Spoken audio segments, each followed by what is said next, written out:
On the morning of December 2nd, 1805, a short, pale-faced man in a gray coat sat on horseback atop a frozen hill in Moravia, watching the greatest ambush in military history unfold below him. 80,000 French soldiers outnumbered, exhausted, far from home, were about to destroy the combined might of the Russian and Austrian empires. The enemy had walked directly into the trap he had set. They had done exactly what he wanted, moved exactly where he needed them, and now they were going to die for it. By sunset, 15,000 Allied soldiers would be corpses. Another 20,000 would be prisoners. The Holy Roman Empire, a political entity that had existed for nearly a millennium, would be dissolved within months.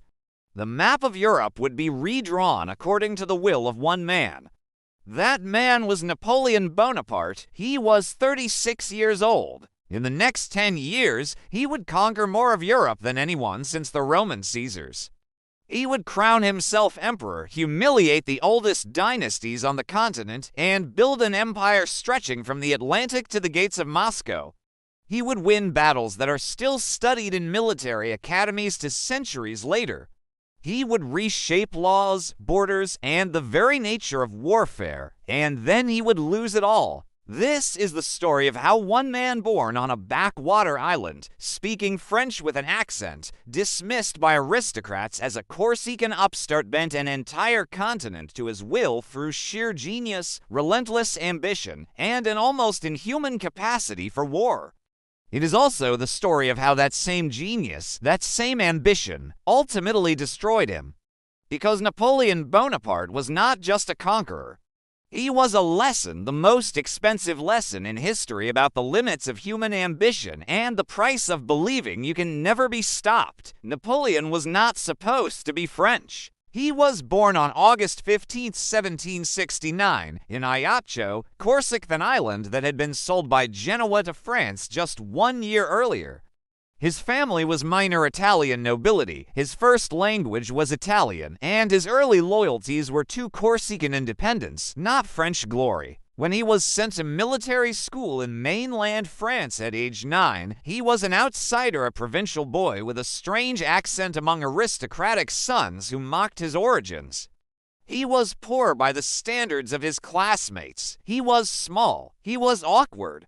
He compensated by reading obsessively history, geography, military theory, the classics, and by nursing a fierce, burning ambition that even he didn't fully understand. He graduated as an artillery officer, a technical branch that attracted talented commoners rather than aristocrats seeking glory. It was not a glamorous career path. Under the old regime, Napoleon would have been lucky to make colonel by retirement. Then the French Revolution happened, and the old regime ceased to exist. The revolution was a catastrophe that created opportunities unimaginable under the monarchy. The officer corps was gutted, aristocrats fled or were executed. Men of ability, regardless of birth, could rise to positions that would have been unthinkable years earlier. Napoleon, who had revolutionary sympathies and genuine military talent, was perfectly positioned to exploit the chaos. His first moment of glory came at the Siege of Toulon in 1793. The port city had invited in British and Spanish forces, and the Republican siege was going nowhere. Napoleon, just 24 years old, proposed a plan to capture the heights overlooking the harbor. It worked. The Allied fleet evacuated, and Napoleon was promoted to brigadier general. 2 years later, he saved the government by firing grape shot into a royalist mob threatening the Tuileries. The man who would become emperor got his start by massacring French citizens on French streets. It was brutal, it was effective, and it brought him to the attention of the Directory, the government that was about to hand him an army. In 1796, Napoleon took command of the Army of Italy. What followed was one of the most astonishing campaigns in military history. In 18 months, Napoleon won over a dozen major battles, conquered northern Italy, knocked Austria out of the war, and negotiated a peace treaty largely on his own authority. He moved faster than anyone thought possible, struck where least expected, and shattered every army sent against him. At 27, he was the most famous general in France. At 30, after a coup that overthrew the Directory, he was first consul, effectively dictator. At 35, he crowned himself Emperor of the French. The coronation at Notre Dame in December 1804 was staged with meticulous care. Pope Pius VII had traveled from Rome to legitimize the new dynasty. But at the crucial moment, Napoleon took the crown from the Pope's hands and placed it on his own head. The symbolism was unmistakable. Napoleon owed his throne to no one, not the church, not tradition, not hereditary, right? He had made himself, and he would crown himself. Now he had to defend what he had created. The Europe that Napoleon faced in 1805 was determined to destroy him. Britain, protected by its navy, had never stopped fighting France. The Royal Navy under admirals like Horatio Nelson dominated the seas, making any invasion of England a suicidal fantasy. But Britain alone couldn't defeat France on land. It needed continental allies. Austria and Russia provided them. The Third Coalition united these three powers in a commitment to overthrow Napoleon and restore the European balance of power. The coalition assembled armies that, on paper, vastly outnumbered anything France could field. Napoleon's response was characteristically bold. He had been preparing to invade England, massing troops at Boulogne, building an invasion fleet.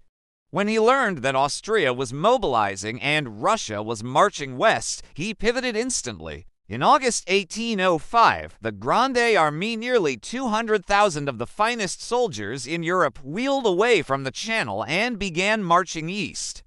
They moved with a speed that seemed impossible to their enemies. 7 corps, each a self-contained miniature army, advanced on separate roads, covering more ground, moving faster, then converging at the decisive point. The Austrian General Karl Mack had occupied the fortress of Ulm in Bavaria, expecting to hold this position until Russian reinforcements arrived. He had no idea what was about to hit him. Napoleon didn't attack Ulm directly. Instead, his corps swept around the Austrian flanks, crossing the Danube north and south of Mack's position, cutting his supply lines and trapping him against the river. By the time Mack understood what was happening, he was surrounded. On October 20, 1805, Mack surrendered with nearly 30,000 soldiers. An entire Austrian army had been destroyed without a major battle, captured through sheer maneuver. It was a masterpiece of strategic warfare, accomplished in barely 6 weeks. But 2 days earlier, something had happened that cast a shadow over even this triumph. The Battle of Trafalgar, fought on October 21, 1805, off the coast of Spain, destroyed Napoleon's naval ambitions forever. Admiral Nelson, commanding the British fleet, attacked the combined French and Spanish line in an unconventional perpendicular assault that shattered the Allied formation. The fighting was savage ships grappled at point-blank range, crews slaughtering each other with cannon and musket fire. Nelson himself was shot by a French sharpshooter and died knowing he had one. The Franco-Spanish fleet was annihilated. 18 ships of the line were captured or destroyed. Britain's dominance of the seas was now absolute and would remain unchallenged for over a century. Napoleon never spoke publicly about Trafalgar.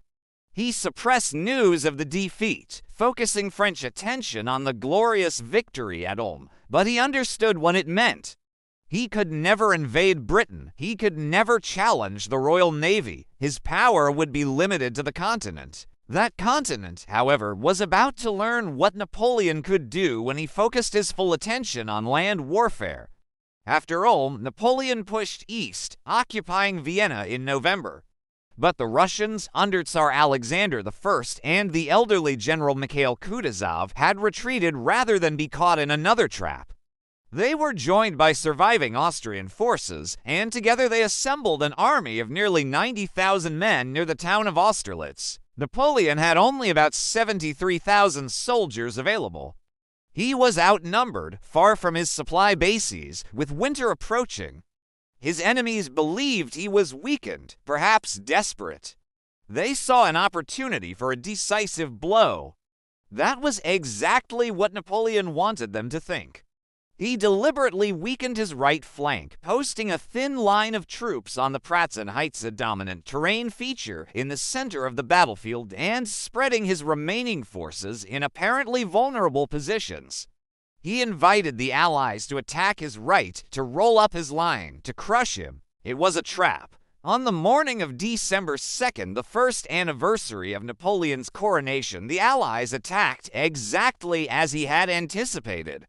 They sent the bulk of their forces against his right flank, streaming off the Pratzen Heights to overwhelm the French positions below.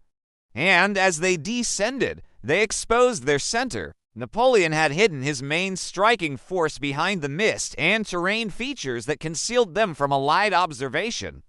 When the Allied center was denuded, he struck.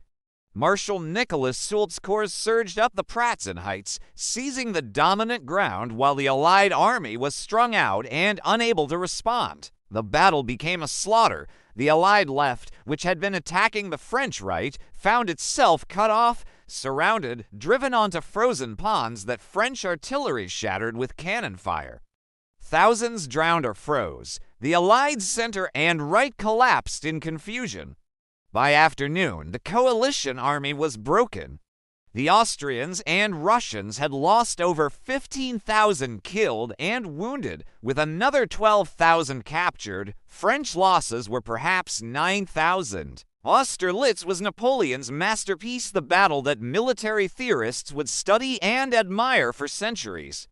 It demonstrated everything that made him dangerous: the ability to read his enemy's mind, the patience to set a trap, the timing to spring it perfectly, and the iron nerve to stake everything on a single decisive stroke. Austria sued for peace immediately. The Treaty of Pressburg stripped the Habsburgs of their Italian and German territories, imposed crushing indemnities, and effectively ended Austrian influence in Germany. The Holy Roman Empire, that medieval relic that had existed since Charlemagne, was dissolved in 1806. In its place, Napoleon created the Confederation of the Rhine, a collection of German states bound to France, required to provide troops for Napoleon's wars. The map of Europe was being redrawn according to Napoleon's design, but one power had not yet been humbled. Prussia, which had sat out the 1805 campaign, was about to learn what it meant to challenge the emperor. Prussia had been the great military power of the 18th century, the kingdom that Frederick the Great had built into a European force through iron discipline and tactical innovation. The Prussian army was legendary, the model that other states tried to emulate, the standard against which military excellence was measured. In 1806, that army was living on reputation. The reforms that had made Prussia great under Frederick had calcified into rigid tradition. The officer corps was dominated by elderly aristocrats who had learned their trade decades earlier. The tactics that had won battles in the 1750s were still being practiced unchanged. The French innovations, mobile columns, massed artillery, aggressive maneuver had been studied but not adopted. When Prussia declared war on France in October 1806, its commanders expected a campaign of careful maneuvering, of methodical advances, of war as they had always known it. Napoleon gave them something else entirely. The Grande Armée moved with characteristic speed, pushing through the Thuringian forest in a formation that one historian called the battalion square. Multiple corps advancing on parallel roads, able to concentrate quickly against any enemy encountered. Prussian intelligence was poor, their reaction slow. They weren't sure where Napoleon was until he was on top of them. On October 14, 1806, the Prussian army was destroyed in two simultaneous battles. At Jena, Napoleon himself commanded, crushing what he believed to be the main Prussian force. In reality, he was facing a smaller army under Prince Friedrich Ludwig von Hohenlohe. The battle was fierce but one-sided. Prussian infantry, fighting in the linear formations their grandfathers had used, were slaughtered by French artillery and overwhelmed by columns that struck before they could react. 20 miles away, at Arstedt, Marshal Louis Nicholas Devout encountered the actual main Prussian army nearly twice his strength under the Duke of Brunswick and the King of Prussia himself. Devout attacked anyway. It was the most remarkable French victory of the entire day. Devout's single corps, fighting against massive numerical odds, held its ground and then counterattacked. Brunswick was mortally wounded. The Prussian command structure collapsed. By afternoon, the Prussian army was in full retreat, rooting directly into the fleeing remnants of Hohenlohe's force from Jena. The pursuit that followed was unprecedented in European warfare. French cavalry and infantry chased the broken Prussian forces for weeks, accepting surrenders, capturing fortresses, running down stragglers.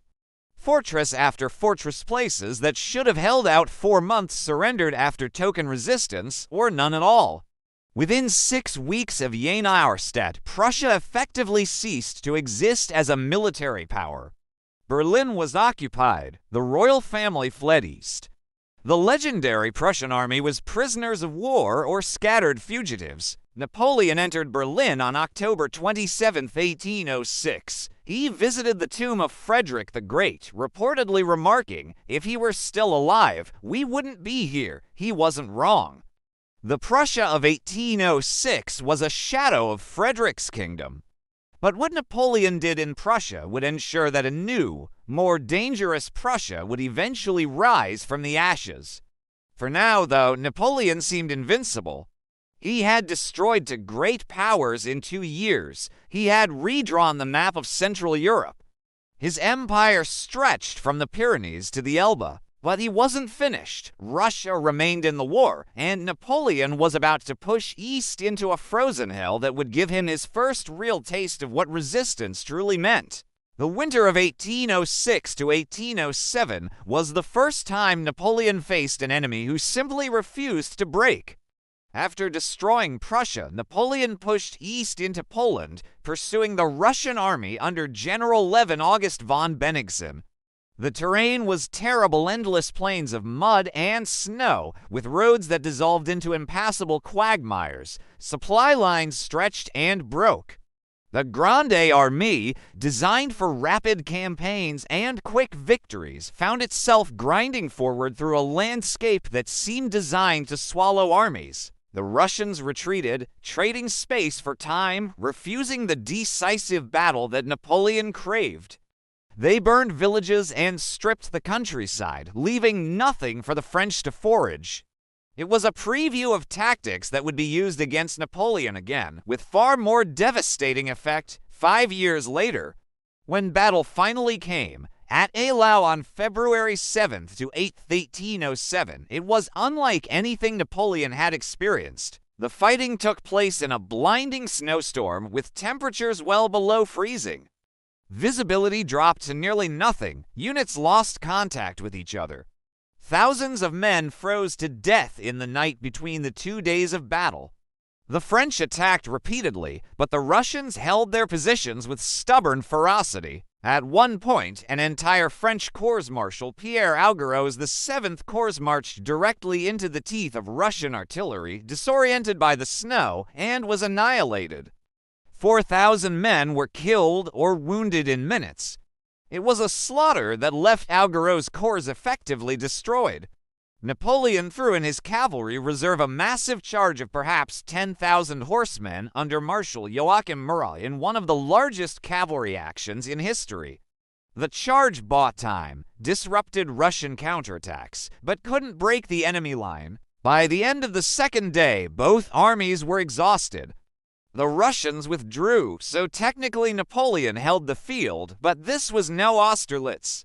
French losses were staggering, perhaps 25,000 killed and wounded. The Russians had lost nearly as many, but remained a coherent force. After the battle, Napoleon rode across the field. The snow was red with blood. Frozen bodies lay in heaps.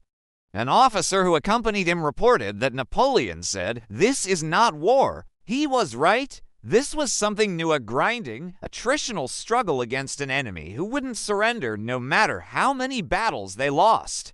It was a warning that Napoleon didn't fully heed. The campaign resumed in spring, and this time Napoleon found the decisive victory he sought. At Friedland on June 14, 1807, Bennigsen made a critical error, deploying his army with a river at his back and limited crossing points for retreat. Napoleon recognized the opportunity and attacked with everything he had. The battle was brutal but decisive. French artillery tore gaps in Russian lines. Infantry columns stormed through the breaches. By nightfall, the Russian army was broken, fleeing across the bridges in disorder, thousands drowning in the river. Friedland cost Russia 15,000 to 20,000 casualties. More importantly, it convinced Tsar Alexander I that continued war was pointless. He sought peace. The meeting between Napoleon and Alexander at Tilsit in July 1807 was one of the most dramatic diplomatic encounters in history. The two emperors met on a raft in the middle of the Niemen River neutral ground, literally floating between their respective armies. They embraced. They talked for hours, alone except for translators. By the time they finished, Europe had been divided between them. The Treaty of Tilsit was a French triumph dressed up as a partnership. Russia recognized all Napoleon's conquests, joined the continental system blockading Britain, and agreed to pressure the remaining neutral powers to do the same.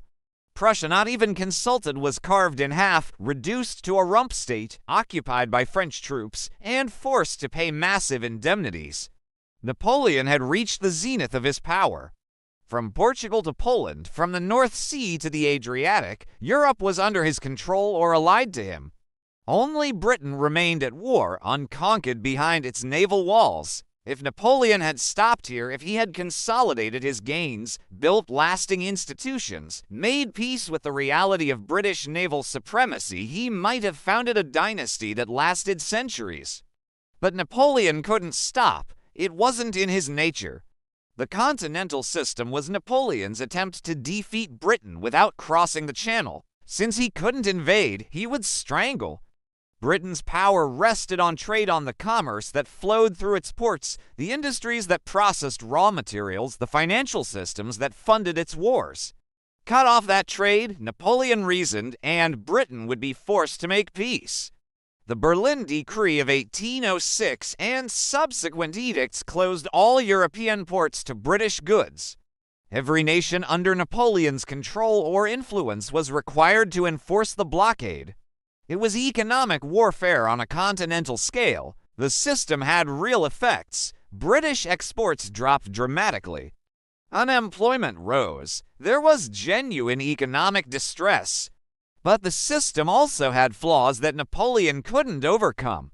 Britain controlled the seas, so it could trade with the rest of the world, the Americas, Asia, Africa, even if Europe was closed. Smuggling was rampant, as merchants on both sides found ways around the blockade. And the system hurt Napoleon's own allies as much as it hurt Britain. Countries that depended on British goods or on exporting to Britain suffered economic devastation. The continental system required enforcement. It required every nation in Europe to sacrifice its own economic interests for Napoleon's strategic goals. It required perfect compliance from allies who had every reason to cheat.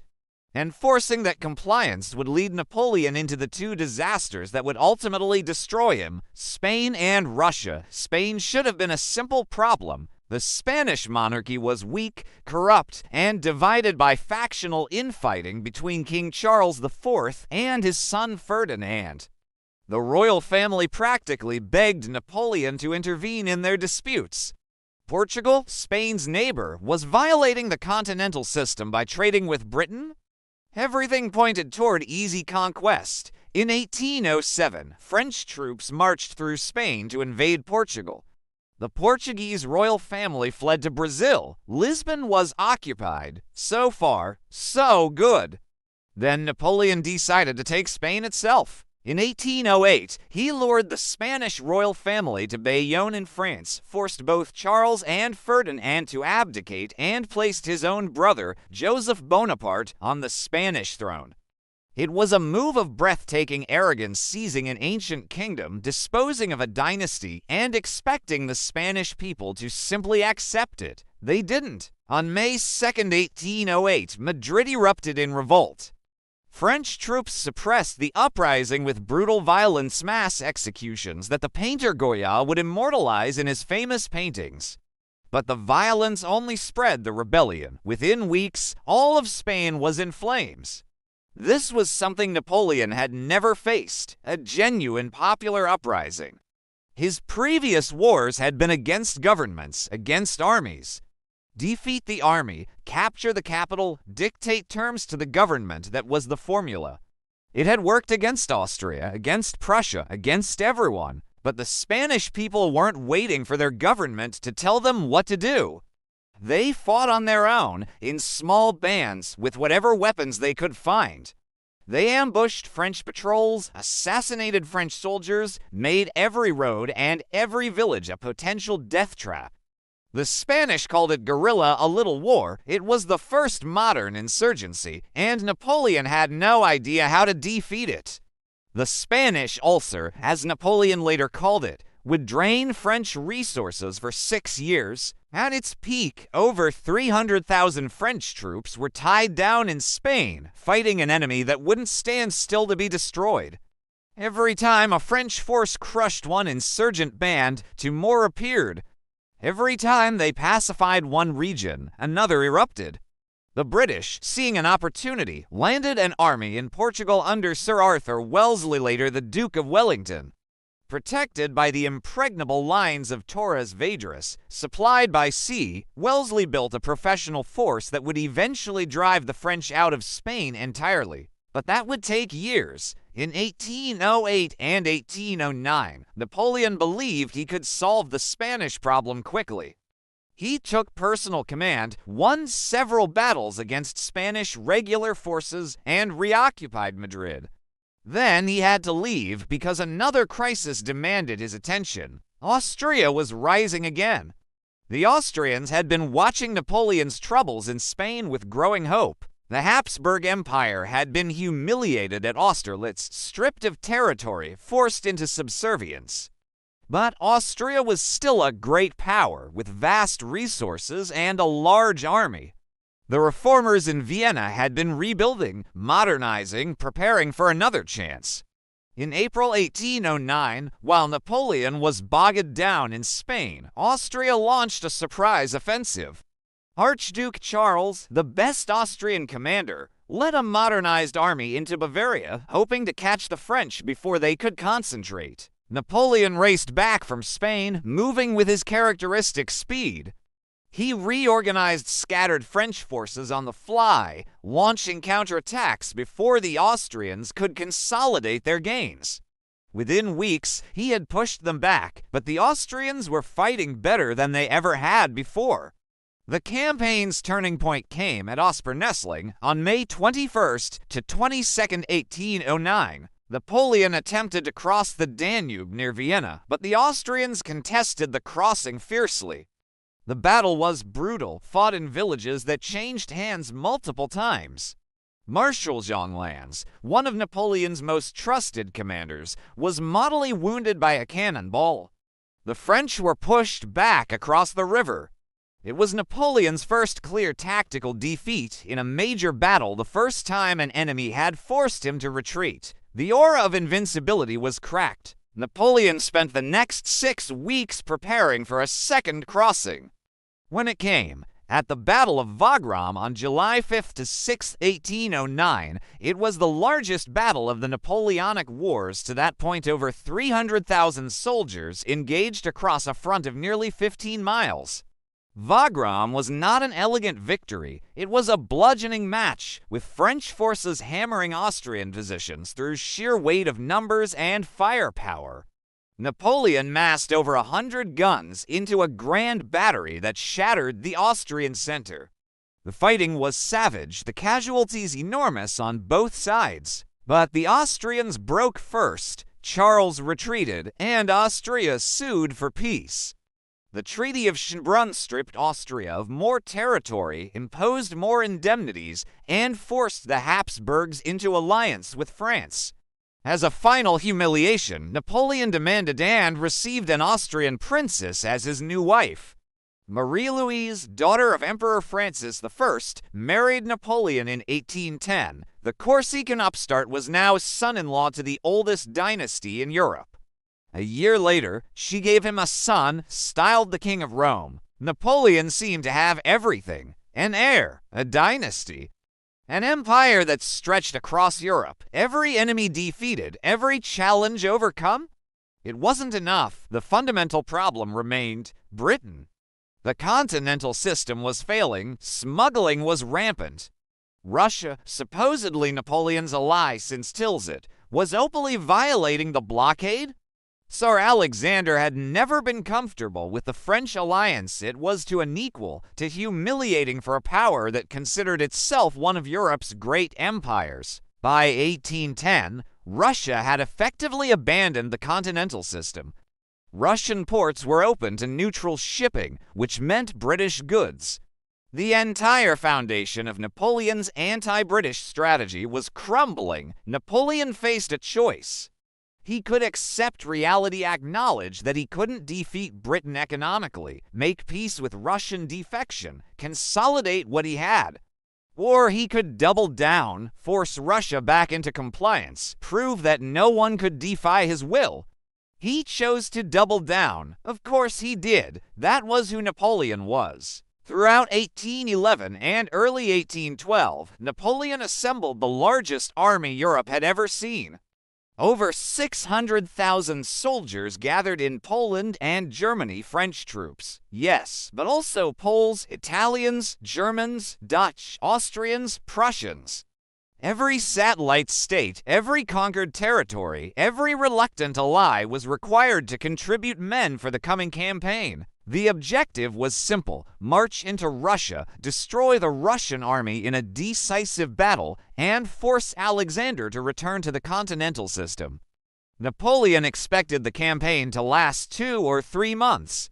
One great victory, and Russia would submit as Austria and Prussia had submitted. He was catastrophically wrong. The Russian campaign of 1812 was the largest military operation in history to that point and the greatest disaster Napoleon ever experienced. The Grande Armée crossed the Niemen River into Russia on June 24, 1812. Napoleon expected the Russians to stand and fight, to defend their territory, to give him the decisive battle he craved. Instead, they retreated. The Russians had learned from 1807. They knew they couldn't match Napoleon in open battle, so they refused to give him one. They pulled back, deeper and deeper into Russia, stretching French supply lines, exhausting French troops with endless marches through the vast Russian landscape. And as they retreated, they destroyed everything. Villages were burned. Crops were torched, livestock was driven away or slaughtered. The French found nothing to forage, nothing to requisition. The supply system that had supported armies of 100,000 couldn't begin to support an army of 600,000. Men and horses began to die not from combat, but from hunger, disease, and exhaustion. The summer heat was brutal, water was scarce. Dysentery swept through the ranks. Thousands of horses collapsed, leaving cavalry without mounts and artillery without the means to move their guns. By the time the French reached Smolensk in August, nearly 200,000 men had already been lost to death, disease, desertion, and the need to garrison supply lines. The army that continued toward Moscow was barely half the size of the force that had crossed the Niemen. Still, the Russians retreated. Still, Napoleon followed. Finally, in September, the Russians turned and fought. The Battle of Borodino on September 7, 1812, was the bloodiest single day of the Napoleonic Wars. The Russians, under the elderly but stubborn Marshal Mikhail Kutuzov, had fortified a position blocking the road to Moscow. Napoleon attacked head-on. There was no elegant maneuver at Borodino, no brilliant trap. It was a frontal assault against prepared positions, a grinding battle of attrition. French columns stormed Russian redoubts, took them, lost them, took them again. Artillery from both sides tore gaps in opposing formations. The carnage was indescribable. By the end of the day, the French held the field, the Russians retreated. But Napoleon had lost perhaps 35,000 men casualties he couldn't replace, 1,000 miles from France. The Russians had lost around 45,000, but they could absorb such losses in ways France could not. And Kutuzov had preserved his army. He retreated again, passing through Moscow, leaving Napoleon a hollow prize. 1 week after Borodino, Napoleon entered Moscow. The capital was eerily empty. The population had fled. That night, fires broke out across the city. Whether set by Russian patriots or by accident, the fires burned for days, destroying 3/4 of the city. Napoleon sat in the Kremlin, waiting for Alexander to surrender. The surrender never came. For 5 weeks, Napoleon waited. He sent peace proposals. Alexander ignored them. The weather grew colder. Supplies ran lower. The army deteriorated further. Finally, on October 19th, Napoleon ordered the retreat. The retreat from Moscow was the most horrific military catastrophe in modern history. The army that left Moscow numbered perhaps 100,000 soldiers. They were already weakened, already hungry, already ill-equipped for winter. And winter came early that year. The temperature dropped below freezing and kept dropping. Snow fell constantly. Men who lay down to rest froze to death. Horses died by the thousands, leaving guns and wagons abandoned along the road. The Russians didn't need to fight. They just needed to follow, harassing the flanks, picking off stragglers, letting winter do the killing. Cossack cavalry circled the retreating columns, cutting off anyone who fell behind. Partisan bands attacked supply convoys. Men ate their horses, then ate the dead horses they found along the road, then ate each other. Discipline collapsed. Units dissolved into mobs of walking dead, shuffling through the snow, dying by the hundreds every hour. The crossing of the Berezina River in late November was the final nightmare. The bridges were inadequate, the ice was unstable, and Russian forces attacked the crossing from multiple directions. Thousands drowned or were trampled. Thousands more were left on the wrong side of the river when the bridges were destroyed to prevent pursuit. By the time the survivors staggered out of Russia in December 1812, fewer than 30,000 combat-effective soldiers remained from the 600,000 who had invaded. The Grande Armée was destroyed. Napoleon had already left, racing ahead of his shattered army in a sleigh, abandoning his men to their fate, while he returned to Paris to raise new forces and contain the political damage. The catastrophe couldn't be hidden. All of Europe knew that Napoleon had been broken. The man who had conquered everything had finally met an enemy he couldn't defeat, and his enemies were about to come for him.